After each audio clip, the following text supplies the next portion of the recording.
지난주에 우리는 그 용과 땅 짐승, 바다 짐승, 삼위일체 그 모습으로 이제 나타나는 장면을 목격하였습니다. 13장에.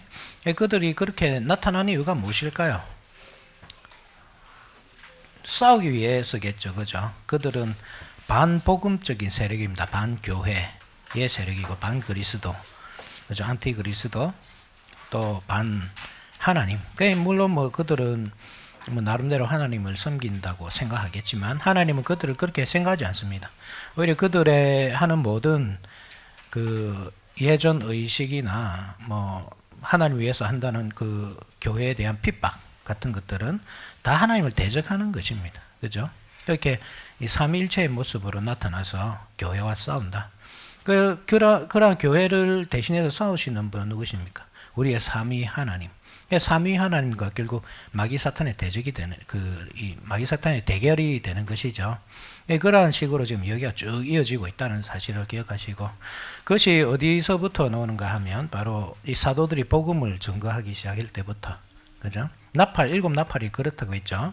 일곱 인이라고 할 때는 그 봉인을 뜯는 것, 이 성경을 여는 것, 성경을 열 때 그리스도가 드러나고 이 잘못된 방향으로 신앙생활 하던 옛 교회, 옛 언약 백성들은 낭패를 당하게 되는 거죠. 그죠? 그리고 곧이어서 성령이 임하시고 이제 사도들의 설교 사역이 이어지는데 그것이 일곱 나팔입니다. 일곱 나팔이 불자 교회가 세워지죠. 그죠? 교회가 딱 세워지면서 그 교회와 대적하기 위한 그 마귀 사탄의 삼위일체 세력이 나타나는 것입니다. 그들이 짐승의 모양인 이유는 왜 짐승을 표현되겠습니까? 짐승이라는 그 표현 자체가 그렇죠. 이 6일째에 사실 사람과 짐승이 함께 만들어지거든요. 짐승과 사람의 차이라고 하면 이게 이제 7일로 나아가느냐 못 나아가느냐 그 차이입니다. 그죠? 그래서 참 사람은 제 7일로 나아가죠. 안식으로 나아가서 하나님과 만나고 하나님께 예배하는 것. 그래서 그 사람의 제일 된 목적이 하나님을 영화롭게 하고 그를 영원토록 온전히 기뻐하는 것이라고 할 때에, 즐거워하는 것이라고 할 때에 그것이 뭐냐면 예배를 드리는 것입니다. 예배 드리는 사람이 참 사람입니다. 예배 드리지 않는 사람은 혹은 못 드리는 사람은 참 사람이 아닙니다. 짐승입니다. 6일에서 머물러 있는 겁니다. 그래서 666이라는 그 짐승의 숫자도 알 수 있죠. 그죠? 물론 솔로몬의 그 666 금달란트와 이 잘못된 그의 어떤 그 물질주의적으로 흘러가 버린 그 신앙, 그죠? 거기에서 우리가 그 666이라는 그 숫자를 찾을 수 있지만 동시에 그렇게 함으로써 제7로 나아가지 못하는 그 모습, 그죠? 그러니까 하나님 앞으로 나아가지 못하고 예배를 드리지 못하고 그럼으로써 어떤 참된 안식을 누리지 못하는 그러한 이 6일에 머물러 버린 그 사람의 모습을 또 보여준다. 사실 또 알 수 있죠. 그게 짐승입니다. 666은 결국, 그죠? 나아가지 못하는 것. 뭐 좀 이따 살펴보겠지만 6에서 7로 어떻게 나아가느냐, 이게 문제거든요. 6에서 7로. 이게 어떻게 가능합니까? 근본적으로 모든 사람은 사실 6에 머물러 있죠. 아담과 하와의 그 혈통을 이어받기 때문에 그렇습니다. 그래서 6에서 7로 나아가는 것은 불가능하죠. 불칼을 든 천사들이 그 입구를 지키고 있기 때문에 나아갈 수 없습니다. 그죠? 어떻게 나아갈 수 있습니까? 순교를 통해서 나아가는 거죠. 반드시 순교해야 됩니다. 그래서 우리가 로마서 지난주에 살펴봤지만 고난을 통해서만 영광에 나아가는 겁니다. 이 사실을 잊어버리면 안 돼요. 여기는 자기 부인이 포함되죠. 강제적으로 용에게 죽임을 당하는 것도 결국 자기 부인에서부터 시작되는 겁니다. 자기 생명이 다른 무엇보다 중요한 사람은 절대 순교 못합니다. 자기 부인의 어떤 그 결과, 그죠? 최고봉, 자기 부인의 최고봉이 순교를 할 수 있겠죠. 자기 목숨까지 드리는 것, 그죠? 자기 부인을 통해서 이 안식까지 나아가는 겁니다. 자기 부인이 안 되는 사람은 절대 못 나갑니다. 그래서 세례의 의미가 자기 부인이라고 했잖아요. 그죠? 세례의 의미가 뭡니까? 옛날 할례와 연결해서 한 번 더 생각해 보십시오. 할례라는 것은 그 남성의 어떤 일부분을 잘라내는 거잖아요. 표피를 잘라내는 것인데, 그것은 아담의 어떤 혈통으로부터 잘린다는 그 상징적 의미가 있죠. 아담의 혈통으로부터 우리는 잘려져 나가고, 그 아브라함의 그 믿음의 계보 속에 우리가 속합니다 하는 뜻이거든요. 그게 중요한 것은 그냥 표피를 자르는 게 중요한 게 아닙니다. 그게 그 의식이 중요한 것이 아니고 중요한 것은 마음을 잘라내는 것입니다. 우리의 마음이 하나님 앞에 낮아지고 겸손해지고, 그죠? 하나님 앞에 엎드릴 수 있는, 하나님을 두려워할 수 있는 그 마음을 가지는 것, 그죠? 그게 할례라는 말입니다. 참된 의미. 그게 더 발전한 게 세례라고 그랬죠. 세례는 일부를 잘라내는 것이 아니라 전체를 잘라내는 겁니다. 그죠? 나 옛 사람을 완전히 죽이는 거죠. 복음 앞에 굴복시키는 것이고. 그래서 이 세례받은 사람은 새로운 어떤 성기를 가진 것이 아니라, 그죠? 새로운 눈을 가지고, 새로운 입을 가지고, 새로운 귀를 가지고 살아가는 겁니다. 새로운 몸으로. 그것을 해야 복음이 들리죠. 그죠? 들을 귀가 생기잖아요. 복음이란 것은 듣기만 하는 것이 아닙니다. 어떻게 해야 됩니까? 눈으로 보고 입으로 먹어야 됩니다. 그죠? 그게 복음입니다. 그래서 복음은 설교만으로 끝나지 않고 성찬까지 나아가는 것입니다. 이게 개혁주의 예배의 아주 중요한 특징이죠. 그래서 성찬식이. 그죠? 그래, 듣는 귀가 없으면 못 듣죠. 보는 눈이 없으면 못 봅니다. 먹을 입이 없으면 못 먹습니다. 짐승들은 듣지 못하고 보지 못하고 먹지 못합니다. 옛사람 그대로 남아있기 때문에. 새사람, 그죠? 그리스도로 말미암아 새롭게 된 거듭난 사람들은 듣습니다. 그죠? 복음을 듣죠. 그래, 복음을 봅니다. 그래서 이제 좀 이따가 뒤에 이제 그 15장 이후에 쭉 나오지만 성찬이 7대접이 나오는데 이게 성찬입니다. 성찬. 그러니까 성찬으로부터 버려지죠. 설교로부터 버려지고, 성경 복음으로부터 버려지고, 설교로부터 버려지고, 그 다음에 성찬으로부터 최종적으로 버려집니다. 성찬이 최종적인 심판이거든요. 설교를 통해서 7나팔을 통해서 3분의 1만 불타고 사라지고 심판받습니다. 그죠? 3분의 1. 우리가 확인했죠? 우리가 이제 대접을 살펴보겠지만, 대접에서는 3분의 2가 이제 사라집니다. 심판을 받습니다. 최종적인 게 성찬입니다. 이게 결국 듣고 보고 입으로 먹을 수 있는 사람이 구원받을 수 있는 사람이고, 설교를 들어도 무슨 말인지 모르고, 보아도 무슨 뜻인지 모르고, 먹어도 그것이 무엇인지 알지 못하는 사람, 믿음으로 행하지 않는 사람이죠. 그 사람은 멸망할 사람입니다. 이것은 아무도 판단할 수 없습니다. 우리가 그 사람의 마음을 볼 수 없기 때문에. 그래, 뭐 교회 밖에 있는 사람이야 뭐 말할 것도 없습니다. 그죠? 그 사람들은 말할 것도 없습니다. 그런데 교회 안에 있으면서도 그 설교에 대해서 귀를 닫고, 성찬이 있을 때 눈이 멀어서 그 의미도 모르고, 그것을 먹으면서도 자기가 무엇을 하고 있는지 모르는 사람들. 제가 볼 때는 오늘 현대교회에 대부분 그럴 것 같아요.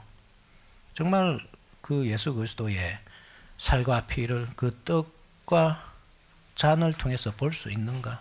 믿음의 눈이 없으면 볼 수가 없는데, 그것을 정말 보고, 실제로 그것을 보고 느끼고, 그래서 예수 그리스도와 연합을, 그것을 먹음으로써 연합하는 사람이 과연 몇 명이나 될까 할 때, 참, 그죠?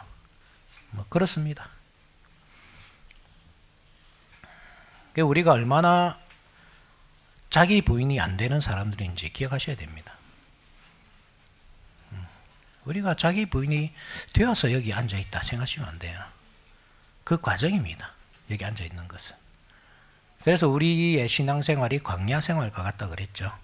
성화의 과정 자체가. 하나님께서 왜 우리에게 고난을 주실까? 우리는 계속 고난을 없애달라고 기도하지만 고난이 없어지는 게 문제가 아닙니다. 능사가 아니에요. 고난은 극복해야 되는 거죠. 우리가 초인이 되는 것을 목표로 삼아야 됩니다.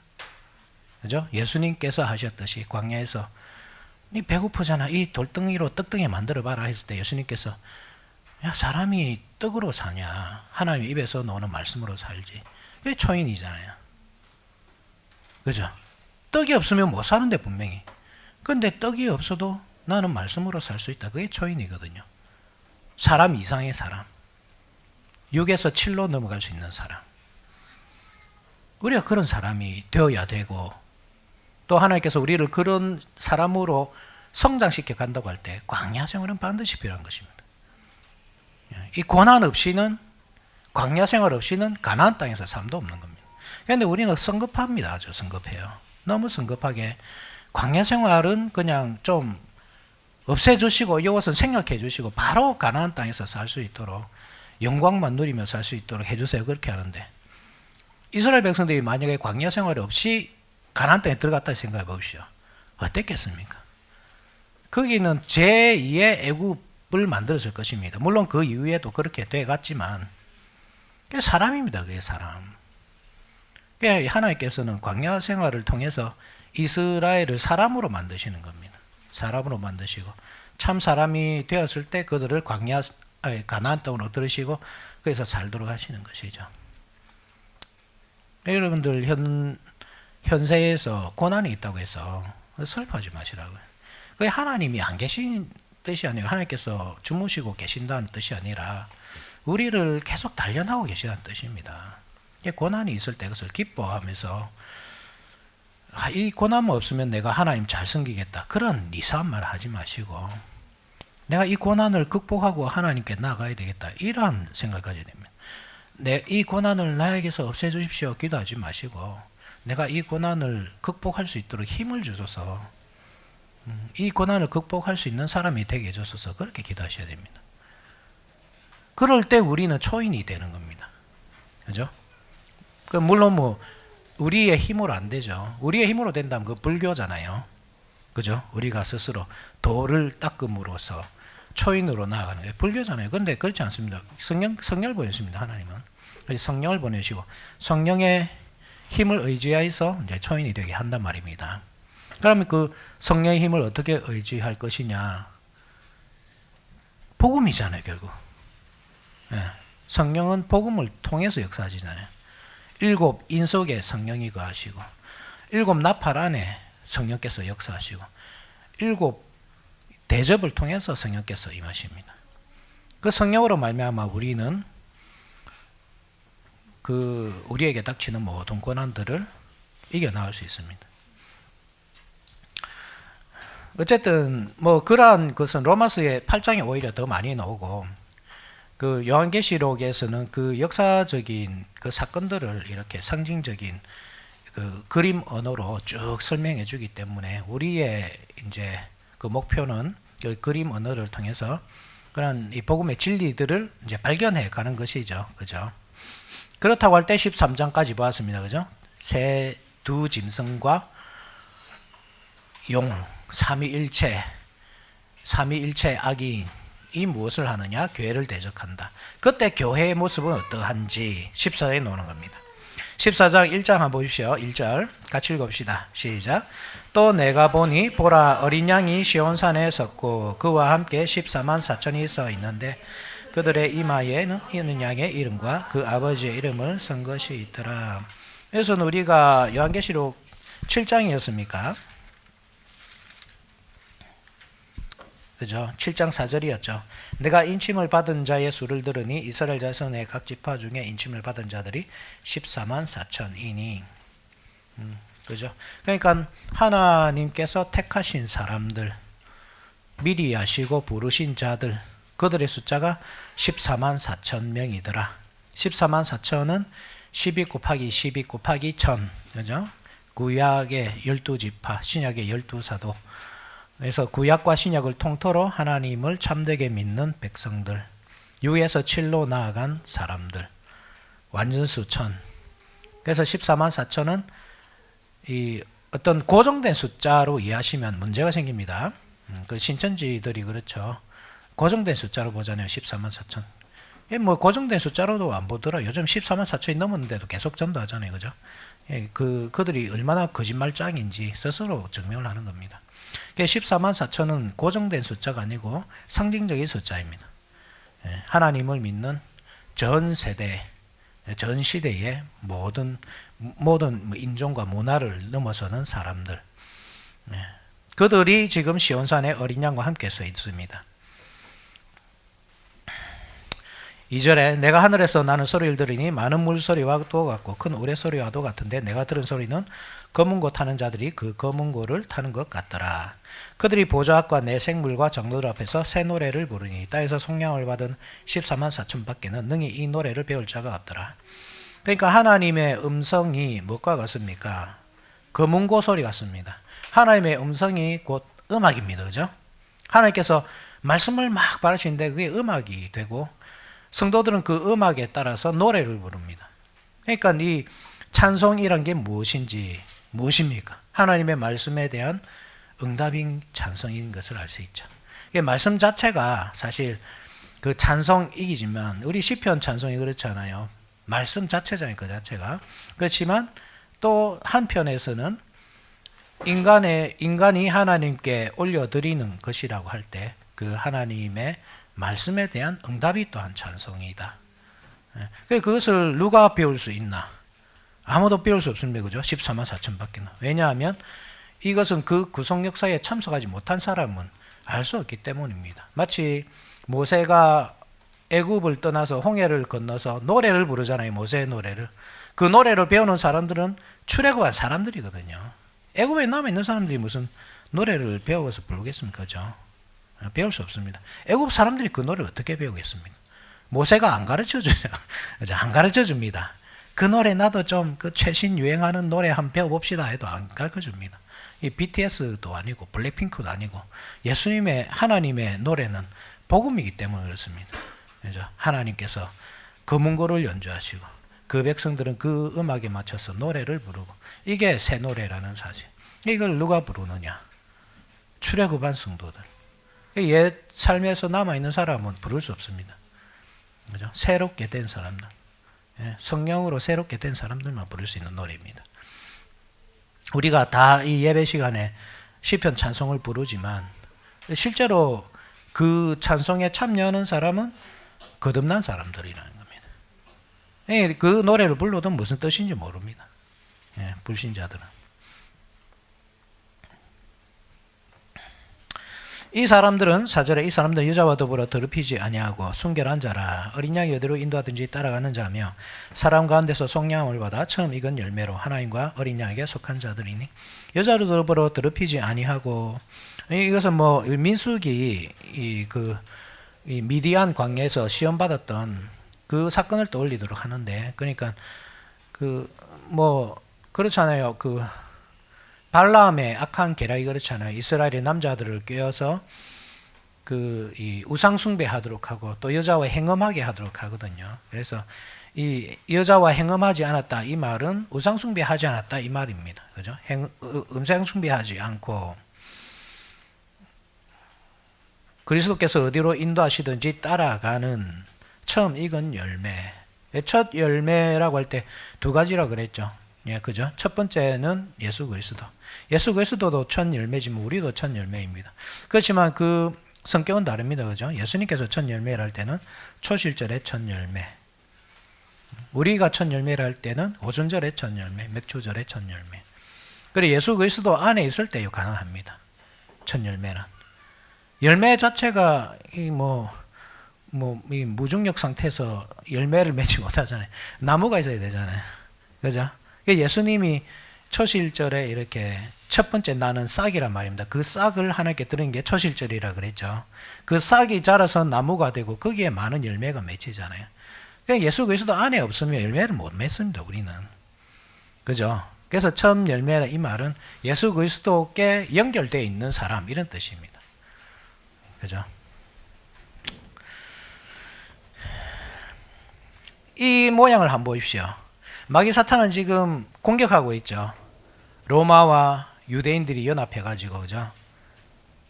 네? 용이라고 할 때 뭐라 그랬습니까? 용과 사탄과 옛뱀 세 가지 이름 지난주에 배웠잖아요. 그죠? 사탄이라고 할 때는 참소하는 자, 그죠? 참소하는 자, 그 죄를 고발하는 자, 성도들을 고발하는 사람들. 옛뱀이라고 할 때는 속이는 자, 거짓 복음으로 미혹하는 자. 용이라고 할 때는 핍박자, 박해자. 그러니까 용이 지금 이 오른쪽에는 바다에서 올라온 짐승, 왼쪽에는 땅에서 올라온 짐승, 이렇게 삼위일체가 되어서 지금 교회를 공격한다고 할 때 어떻게 공격한다 말이니까 박해를 한다는 뜻이거든요. 박해를 하고 있습니다, 지금. 박해를 당하고 있는 교회가 무엇을 하고 있냐 이거죠. 무엇을 합니까? 예수 그리스도와 함께 시온산에 서서 찬송을 부르고 있는 겁니다. 많이 우리가 익숙한 장면이죠. 역대하잖아요, 그죠? 역대하 20장에. 그죠? 역대 20장에 집에 와서 나중에 한번 찾아보십시오. 역대하 20장에 여호사밧 시대에 모압과 암몬과 마온 사람들이 공격해 올 때 여호사밧이 솔로몬의 그 기도에 의지해서 기도하거든요. 하나님께서 이 성을 향하여 우리가 재난을 당할 때 이 성을 향하여 기도하라고 하셨지 않습니까? 우리가 기도하면 하나님께서 듣는다고 하지 않으셨습니까? 이 기도를 들어주소서 이렇게 하거든요. 그때 하나님 그 기도를 들어주십니다. 여호사밧은 그 백성들과 함께 그 노래를 부릅니다. 그죠? 주께 감사하세 그는 선하시며 그 이름이 영원하심이로다. 그죠? 그 찬송을 부릅니다. 그때 이 자기들끼리 막 싸우다 다 망하거든요. 요 장면입니다. 요 장면. 그죠? 지금 용은 교회를 박해하기 위해서 막 시시각각 다가오고 있습니다. 근데 교회는 그리스도와 함께 찬송을 부르고 예배를 드리고 있습니다. 근데 이 예배가 결국 이기는 무기가 되는 겁니다. 그 뒤에 쭉 나오는 내용이 그런 내용입니다. 한번 보십시오. 또 보니 6절에 또 보니 다른 천사가 공중에 날아가는데 땅에 거주하는 자들 곧 모든 민족과 종족과 방언과 백성에게 전할 영원한 복음을 가졌더라. 그가 큰 음성으로 이르되 하나님을 두려워하며 그에게 영광을 돌리라. 누구를 두려워하라고요? 하나님을 두려워하라. 지금 유대인들은 누구를 두려워합니까? 영을 두려워하잖아요. 우리 13장에 확인했잖아요. 그죠? 13장에 3절에 그의 머리 하나가 상하여 죽게 된 것 같더니 그 죽게 되었던 상처가 나음에 온 땅이 놀랍게 여겨 짐승을 따르고 용이 짐승의 권세를 주므로 용에게 경배하며.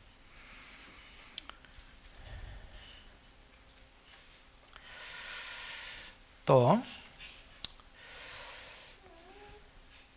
12절에 땅에서 올라온 짐승 그가 먼저 나온 짐승의 모든 권세를 그 앞에서 행하고 땅과 땅에 사는 자들을 처음 짐승에게 경배하게 하니 곧 죽게 되었던 상처가 난 자니라. 큰 이적을 행하되 심지어 사람들 앞에서 불이 하늘로부터 땅에 내려오게 하고 짐승 앞에서 받은 바 이적을 행함으로 땅에 거하는 자들을 미혹하며 땅에 거하는 자들이 이르기를 칼에 상하였다가 살아난 짐승을 위하여 우상을 만들라 하더라. 그가 권세를 받아 그 짐승의 우상에게 생기를 주어 그 짐승의 우상으로 말하게 하고 또 짐승의 우상에게 경배하지 않은 자는 몇이든 다 죽이게 하더라. 그러니까 이제 두려워하는 거죠. 그죠? 그렇지만 이 천사가 하는 말은 그 용을 두려워하지 말고 지금 그들이 칼을 가지고 공격해오고 있다고 해도 그를 두려워하지 말고 하나님을 두려워해라. 그리고 용에게 경배하지 말고 하나님께 영광을 돌리라. 그죠? 이는 그의 심판의 시간이 이르렀음이니 하늘과 땅과 바다의 물들의 근원을 만드신 이를 경배하라. 그죠? 땅에서 올라온 짐승, 바다에서 올라온 짐승. 그렇지만 그 모든 근원은 하나님이시다. 8절에 또 다른 천사 곧 둘째가 그 뒤를 따라 말하되 무너졌도다 무너졌도다 큰 성 바벨론이여 모든 나라에게 그의 음행으로 말미암아 진노의 포도주를 먹이던 자로다. 그러니까 지금 이스라엘이 그죠? 이 바벨론이 어딘지는 아시죠? 바벨론이 어디였습니까? 바벨론이 그 이방이 아니고 이스라엘이었잖아요.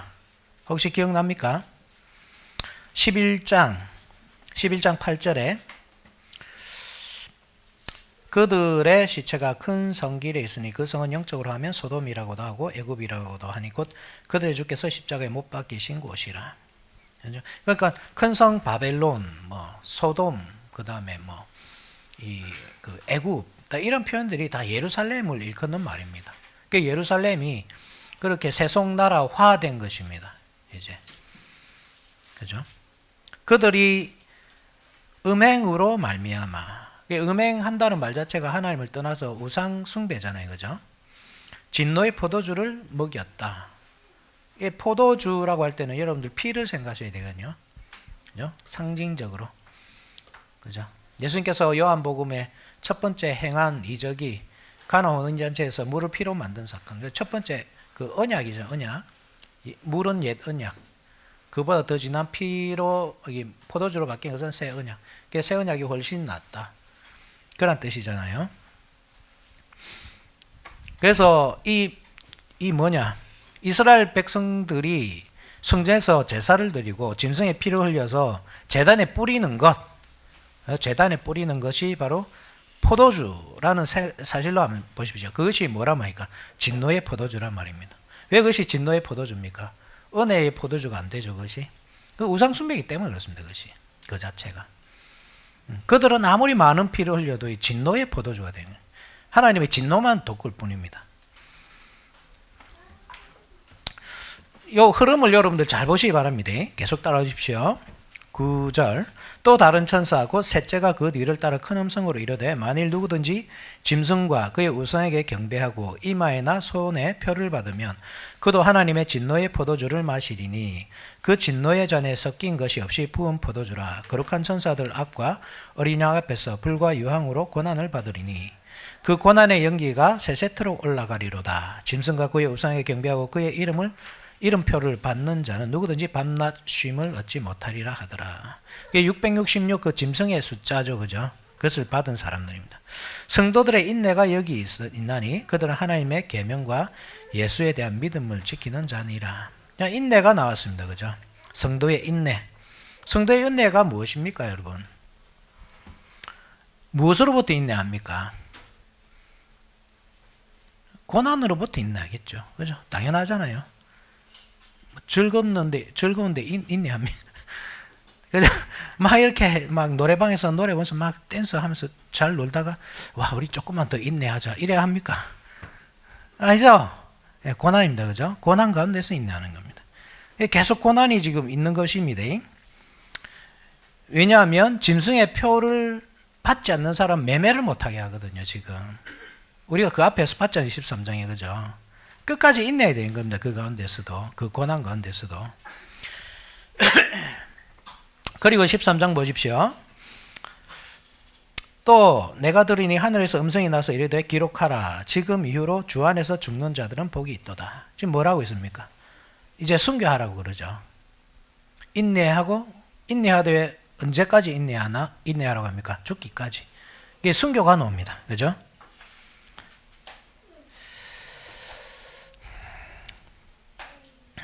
14절. 또 내가 보니 흰 구름이 있고 구름 위에 인자와 같은 이가 앉으셨는데 그 머리에는 금면류관이 있고 그 손에는 예리한 낫을 가졌더라. 이게 예수님입니다. 그죠? 인자와 같은 이는 예수님이 낫을 가지고 있습니다. 그 낫으로 뭘 합니까? 15절에 또 다른 천사가 성전으로부터 나와 구름 위에 앉은 이를 향하여 큰 소리로 외쳐 이르되 당신의 낫을 휘둘러 거두소서. 땅의 곡식이 다 익어 거둘 때가 이르렀음이니이다. 추수를 하죠. 그죠? 추수를 합니다. 이 추수는 누구를 향한 추수입니까? 알곡이겠죠. 알곡. 한번 보십시오. 순교하고 있습니다. 그죠? 그것은 곧 무엇입니까? 예수님이 낫으로 알곡을 거두어 드리는 것입니다. 그러니까 용과 그를 따르는 하수인들은 성도들을 핍박해서 그 생명을 제거해버립니다. 이 땅에서 제거해버림으로써 자기가 이겼다 생각합니다. 그런데 하나님의 관점에서 볼 때 그것은 추수입니다. 알곡을 거두어 드리는 겁니다. 그죠? 계속 한번 보십시오. 16절에 구름 위에 앉으신 이가 낯을 땅에 휘두르매 땅의 곡식이 거두어지더라. 또 다른 천사가 하늘에 있는 성전에서 나오는데 역시 예리한 낫을 가졌더라. 또 불을 다스리는 다른 천사가 제단으로부터 나와 예리한 낫 가진 자를 향하여 큰 음성으로 불러 이르되 내 예리한 낫을 휘둘러 땅에 포도송이를 거두라. 그 포도가 익었느니라. 포도송이를 거두죠. 포도송이도 성도들. 포도주라고 하면 항상 뭘 생각해라 그랬습니까? 언약의 피, 그죠? 19절에 천사가 낫을 땅에 휘둘러 땅에 포도를 거두어 하나님의 진노의 큰 포도주 틀에 던짐에 성 밖에서 그 틀이 밟히니 틀에서 피가 나서 말굴레까지 닿고 1600 스타디온에 퍼졌더라. 말굴레가 어디 있는 줄 압니까? 말굴레가 여기 있습니다. 말에 그 목 여기 걸른 그게 뭐 굴레라 하죠, 그죠? 여기 맞나? 여기 어깨에 있던가? 저 헷갈립니다. 저도 말을 안 타봐가지고 익숙하지 않다는데 어쨌든 아주 높이까지입니다. 아마 어깨에 있는 그게 말굴레라든지 이 말을 거는 이 뭐냐 이 손으로 잡잖아요, 그죠? 그게 말굴레라든지 아니면 여기 목에 여기 이 턱에 딱 거는 것도 있잖아요, 말 보면, 그죠? 그게 말굴레라든지 제가 좀 헷갈리는데 아마 하여튼 그 정도로 높습니다, 그죠? 아주 높이까지 이렇게 피가 차오릅니다. 그게 누구의 피란 말입니까? 성도들의 피. 성도들의 피입니다, 이것이. 그러니까 예수님께서는 지금 그 원수들의 공격이 있을 때 예배를 드리겠습니다, 성도들과 함께 하나님을 찬양하고 있고, 거기서 성도들에게 막 그 고난 가운데서 막 칼로 찌르고 막 감옥에 가두고 사자굴에 던지고 하는 것 아닙니까, 그죠? 그때 와, 우리가 이렇게 이 신앙생활 하는 게 맞습니까? 이렇게 우리의 목숨을 버리면서까지 하는 게 맞습니까? 할 때 예수님께서 하신 말씀이 인내해라. 그리고 죽는 자들이 복이 있다. 이렇게 하는 겁니다. 그리고 그 실체를 보여주시는데, 실제는 그러니까 원수들은 지금 창고 칼로 성도들을 막 찔러 죽이고 있는데, 피를 막 흘리고 있는데, 그 실체는 뭐냐면 예수님께서 그 포도주를 다 거두고 계신 겁니다. 그리고 진노의 포도주 틀에 막 던지고 계신 겁니다. 이게 순교자들이 더 늘어날수록 하나님의 진노는 차오릅니다, 그죠? 차오르고 그 진노가 끝까지 찼을 때 이제 심판이 나가는 겁니다.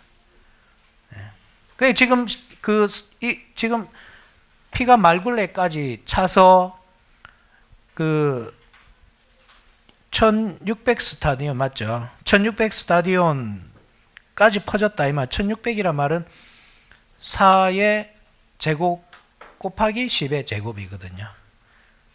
그러니까 이 무슨 말이냐면 4가 땅 사방을 생각해야 되죠. 동서남북, 그죠? 사방팔방입니다.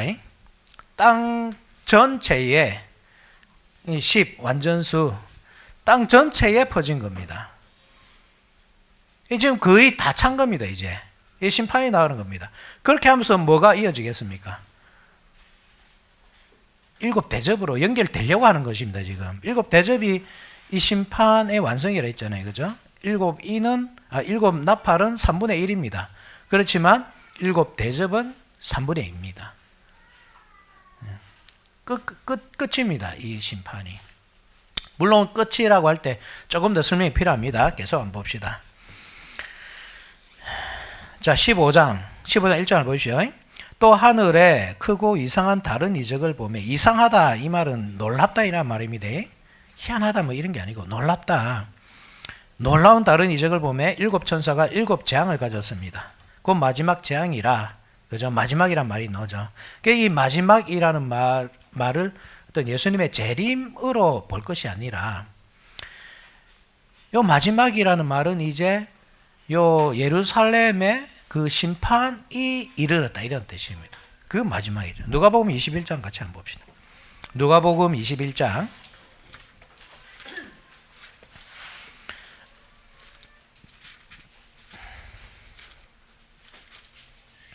20절 한번 보십시오.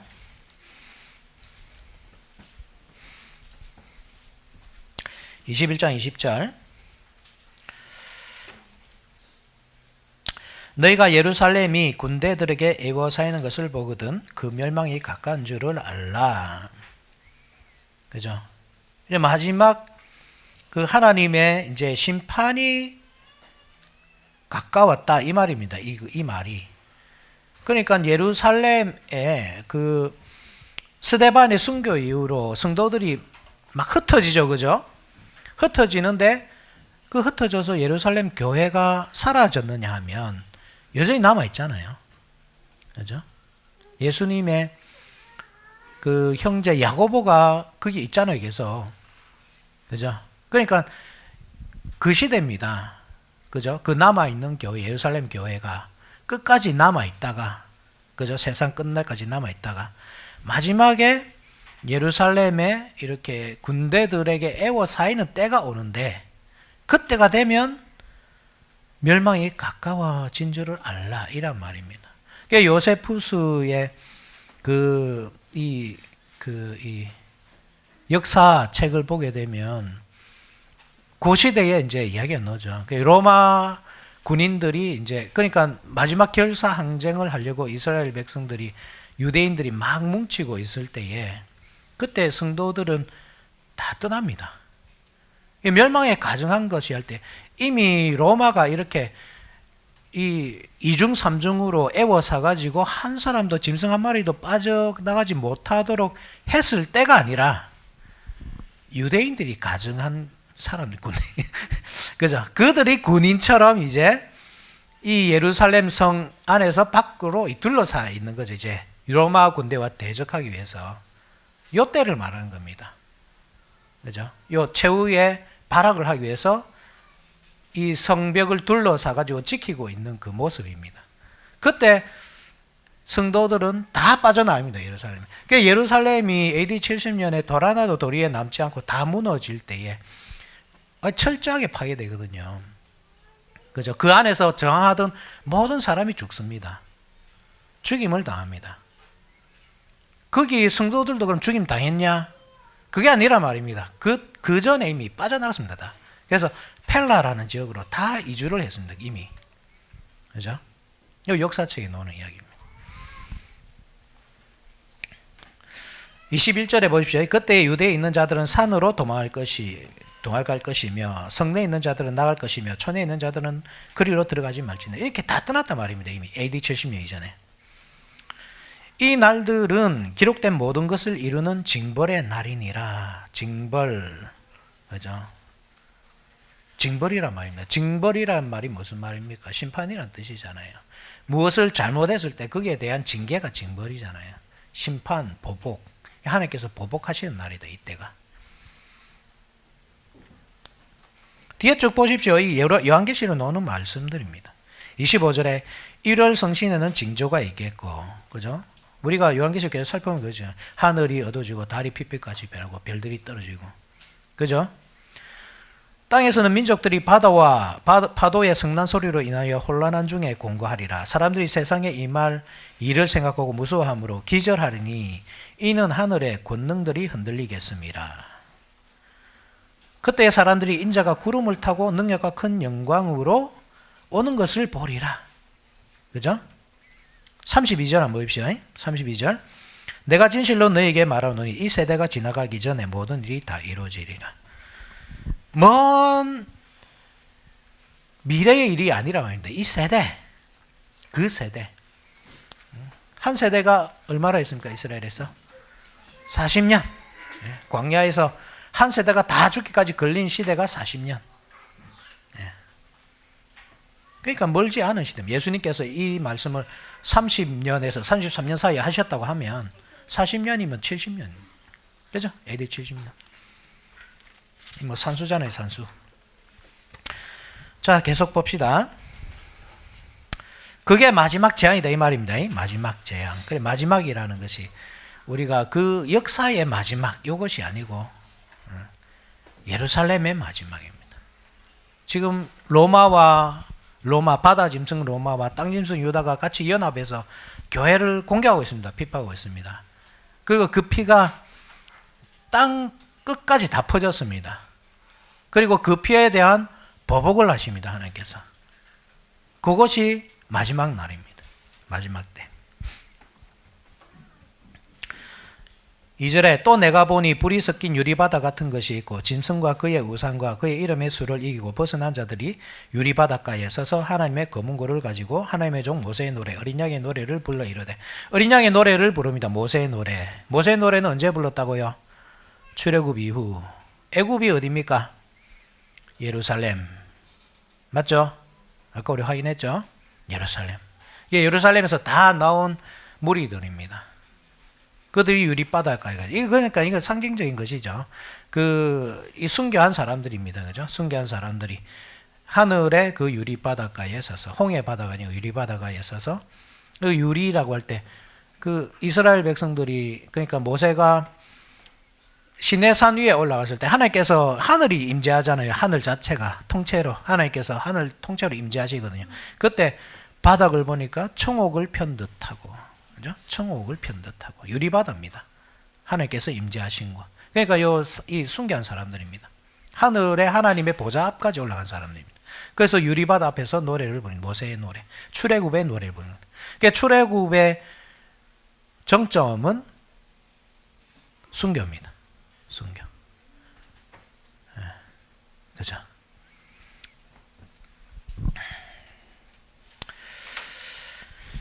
(5절에) 또 이 일 후에 내가 보니 하늘의 증거장막의 성전이 열리며, 그죠? 요 증거장막 여기서 이단이 많이 나옵니다, 그죠? 그죠? 증거장막. 우리 교회도 증거장막 교회 이렇게 했으면 사람들이 좀 더 많이 왔을란가 모르겠는데. 그 증거장막이라는 것은 하늘의 성전이죠, 그죠? 참 성전. 증거라는 말 자체가 증명하시는 거죠. 무엇보다 요 증거 장막의 성전이 열린다. 이 말은 이게 좀 신학적인 용어로 신적 수동태이라는데 하나님께서 여셨다 이제 이렇게 표현하기 좋습니다. 하나님께서 그 장막을 활짝 여시는 겁니다. 이제 그죠? 여시면서 그 백성들을 이제 받아들이시고 계신 거죠. 그리고 7 재앙을 가진 7 천사들이 나옵니다. 그죠? 그 7 천사들이 가진 것이 무엇입니까? 7절에 내 생물 중에 하나가 영원토록 살아계신 하나님의 진노를 가득히 담은 금 대접 7을 그 7 천사에게 줍니다. 그래서 이제 7 대접의 심판이 이제 시작될 참입니다. 16장 넘어갑시다. 내가 내가 들으니 성전에서 큰 음성이 나서 7 천사에게 말하되 너희는 가서 하나님의 진노의 7 대접을 땅에 쏟으라 하더라. 이제 7 대접의 심판이 시작됩니다. 그죠? 그걸 땅에 쏟는다. 이게 한편으로는 이렇거든요. 성도들은 지금 우리가 하나님의 상에 참여하잖아요. 그 떡과 잔에 참여하잖아요. 그죠? 그런데 유대인들의 상은 지금 엎어지고 있습니다. 이게 심판입니다. 이게. 그들은 하나님의 상에 초대받지 못합니다. 하나님과 화목제물을 드리지만 그 고기를 자기가 입에 물지만 뜯어먹지만 그래서 하나님과 아무런 상관이 없습니다. 왜냐하면 예수 그리스도라는 참되고 영원한 제사가 드려졌기 때문에 더 이상 그 짐승 제사는 의미가 없습니다. 그래서 이제 그것은 다 음행이 되고 이제 진노가 되어서 그 뱃속으로 들어갑니다. 30분까지만 합시다. 첫째 천사가 가서 그 대접을 땅에 쏟음에 짐승의 표를 받은 사람들과 그 우상에게 경배하는 자들에게 악하고 독한 종기가 나더라. 첫째 천사는 땅에다가 대접을 쏟죠. 땅이 어디입니까? 가나안 땅 생각하겠죠. 가나안 땅. 뭐가 똑같습니까? 7 나팔과 똑같잖아요. 7 나팔을 확인해 볼까요?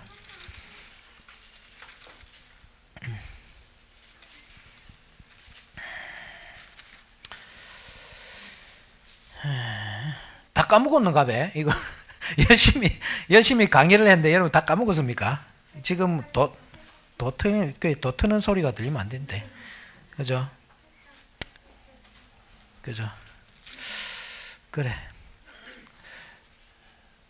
어디 갔노? 첫째 천사가 8장 7절이죠. 그죠? 첫째 천사가 나팔을 부니 피 섞인 우박과 불이 나와서 땅에 쏟아지매. 땅이죠. 둘째 심판 보시죠. 둘째 심판. 16장 3절에 둘째 천사가 그 대접을 바다에 쏟음에. 바다에 쏟아지죠. 둘째 나팔도 보십시오. 8장 8절. 둘째 천사가 나팔을 부니 불붙는 큰 성과 같은 것이 바다에 던지며. 바다죠. 그죠? 순서가 똑같단 말입니다. 지금. 왜 이 순서가 똑같이 지금 진행이 될까요? 이 통일성을 말하는 겁니다. 통일성. 나팔과 이 대접의 통일성. 들리는 말씀과 보이는 말씀은 같다 이 말입니다. 말씀은 보이는 것만 있는 것이 아니고 보이는 말씀도 있다. 그게 바로 일곱 대접이다. 나팔 심판이 있을 때도 많은 사람이 죽었지만 이 대접의 심판이 있을 때도 많은 사람이 죽습니다. 그죠? 셋째 천사가 그 대접을 강과 물, 둘째 천사 바다에 부었는데 바다가 어디란 말입니까? 이방인들. 셋째 천사가 큰 대접을 강과 물 건원. 강과 물 건원은 어디입니까? 그렇죠. 성전.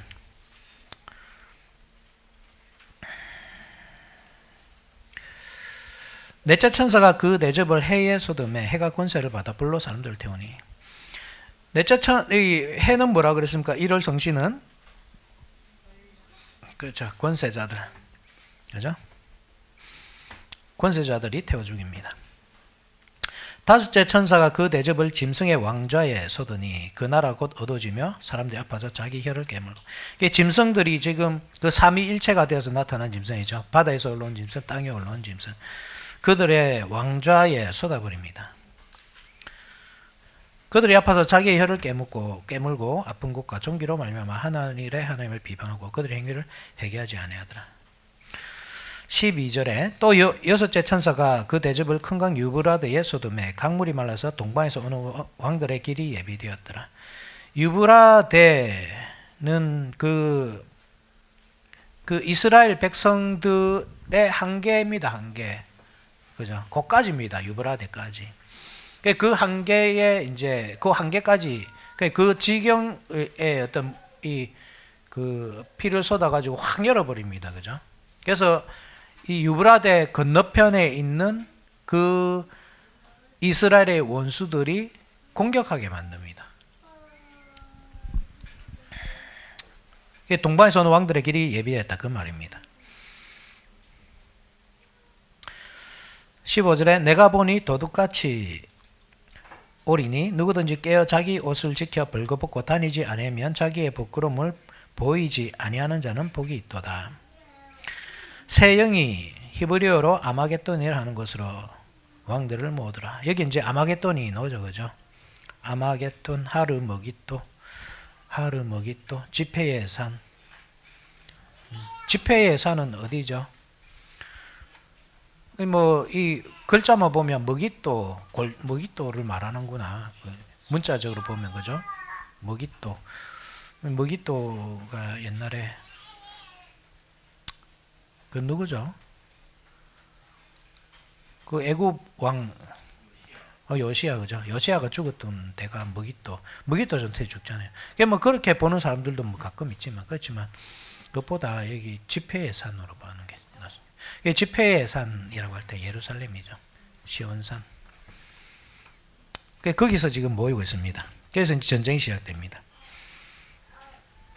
일곱째 천사가 그 대접을 공중에 쏟음에 큰 음성이 성전에서 보좌로부터 나서 이르되 되었다 하시니 번개와 음성들과 우레소리가 있고 또 큰 지진이 있어 얼마나 큰지 사람이 땅에 있어 온 이래로 이같이 큰 지진이 없더라. 큰 성이 세 갈래로 갈라지고 만국의 성들로 무너지니 큰 성 바벨론이 하나님 앞에 기억하신 바 되어 그의 맹렬한 진노의 포도주잔을 받으며. 바벨론, 큰 성 바벨론이 예루살렘이라고 그랬죠. 진노의 포도주잔을 받습니다. 각 섬도 없어지고 산악도 간데 없더라. 또 무게가 1달란트나 되는 큰 우박이 하늘로부터 사람들에게 내리매 사람들이 그 우박의 재앙 때문에 하나님을 비방하니 그 재앙이 심히 크미르라. 자, 여기까지 합시다. 17장은 다음 주에 계속 이어서 하도록 하겠습니다.